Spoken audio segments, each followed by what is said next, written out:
গিরগিটি নাম তো অনেকেই শুনেছেন, যে কিনা স্থান পরিবর্তনের সময় রং বদলায়। আসলে গিরগিটি রূপে মানুষও এমন কিছু থাকে যাদেরকে আমরা সচক্ষে দেখতে পারি না। আজকের এই ভিডিওতে ওই গিরগিটি রূপের মানুষদের সঙ্গে আপনাদের পরিচয় করিয়ে দেব। চলুন ভিডিওটি শুরু আমি করি। সাচ্চা মুসলমান, আমি ইসলামে বিশ্বাস করি, আমি ইসলামের মূলনীতিকে বিশ্বাস করি।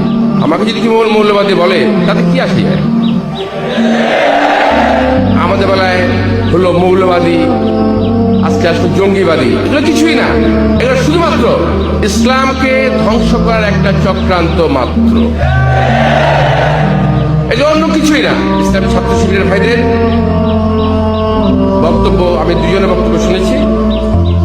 গোলাম আজম সহ ওর সাঙ্গ গঙ্গারা যদি জাতির শীর্ষ সন্তান হয়, তাহলে বীর মুক্তিযোদ্ধাদেরকে অপমানিত করা হচ্ছে। তাহলে বীর মুক্তি দেখতেই পেলেন, সময় বা পথ এ দুটোর পরিবর্তনেও মানুষের গিরগিটির মতন রং বদলায়। আসলে আমরা এই ভিডিও থেকে শিক্ষা পাই যে মানুষও পশু বা গিরগিটির মতন রং বদলায়।